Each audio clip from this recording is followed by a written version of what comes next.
est venu à chacun un jour pour ce deuxième volet du cheminement spirituel, comprendre les apparitions de Sainte Anne à l'aide de la Bible. Le but de cette retraite qui s'est déroulée sur 1 jour et demi, ici au sanctuaire, consistait vraiment à proposer un cheminement spirituel pour entrer pleinement dans le grand pardon à l'aide de la Bible, puisque Sainte Anne, c'est vraiment elle qui transmet la Sainte Écriture, l'incorporation de la parole de Dieu à sa fille, la Vierge Marie.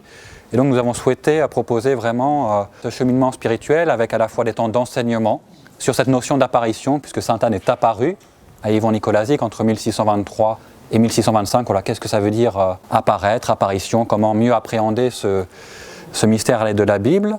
Apparaître, c'est tout un déploiement, un processus, si on veut, dont la Bible parle constamment. C'est-à-dire les gens qu'on ne voit pas, et la Bible, c'est un de ses rôles, c'est mettre en lumière ceux qu'on ne voit pas habituellement. Alors c'est vrai que je m'appelle Anne, c'est vraiment l'occasion rêvée de venir d'une part un petit peu mieux connaître ce qui s'est passé il y a quelques siècles ici, tout le cheminement pour arriver au sanctuaire tel qu'il est maintenant.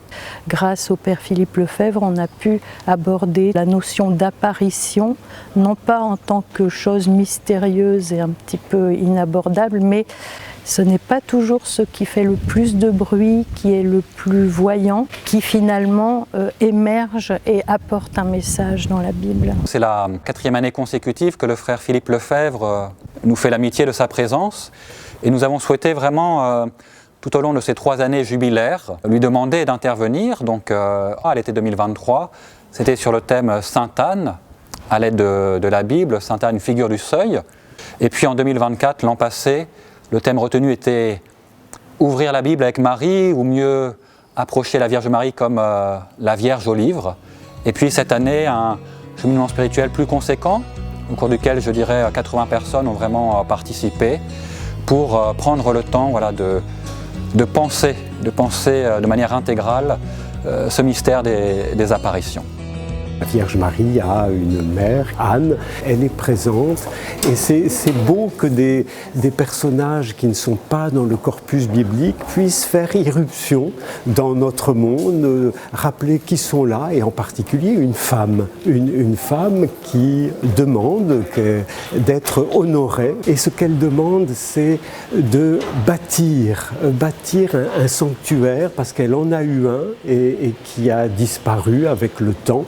Et quand Anne demande d'avoir un bâtiment, elle demande ce qui est le propre des femmes, c'est-à-dire un bâtiment, un lieu où on peut venir être accueilli, être entouré, et c'est ce qui se passe maintenant. Donc des temps d'enseignement, des temps de prière communautaire, la liturgie des heures, la messe bien sûr, et puis des temps plus personnels de méditation, et enfin de partage et de repas partagés justement, pour vraiment que ça soit une dynamique communautaire qui puisse être vécue ici et entrer justement vraiment en Église dans ce grand pardon 2025. Donc cette préparation ici aux 400 ans qui sont pour moi très importants, nous avons la possibilité d'assister à une retraite spirituelle. Tout ce que le Père Lefebvre a pu nous apporter vient quand même en complément et c'est vraiment un enrichissement. Alors déjà moi je suis depuis tout bébé, une fidèle du Grand Pardon. On venait en famille quand j'étais enfant et j'ai continué à venir. Et du fait de l'année jubilaire, j'avais envie de le vivre de façon un peu plus approfondie. Comment dire, on a toujours le même côté de la lorgnette quand on vit quelque chose depuis très longtemps, il y a une sorte d'habitude et ça rompt un peu cette habitude et j'en suis très heureuse parce que ça me permet de voir les choses différemment, d'avoir une lumière particulière, notamment sur la présence de quelqu'un qui un jour nous apparaisse de façon différente parce qu'ils nous ont dit une parole lumineuse. Voilà, il nous a apporté un éclairage sur certains mots, sur le nom d'Anne également, à travers les réalités bibliques et moi j'ai trouvé ça, c'est très lumineux.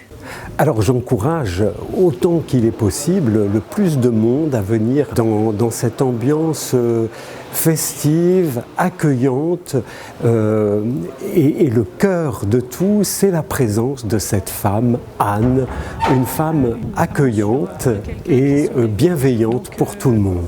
Du fait d'être bretonne, je suis extrêmement attachée à ce lieu, mais alors vraiment. Et je suis extrêmement heureuse de tout ce qui s'y passe cette année. Ce lieu est vraiment porteur de conversion et j'espère qu'à travers ce jubilé, ce grand pardon un petit peu particulier, que Jésus va pouvoir entrer dans les cœurs à travers le message de sa grand-mère. Donc, du fait d'être différente, parce qu'ils nous ont dit, une bretonne, je suis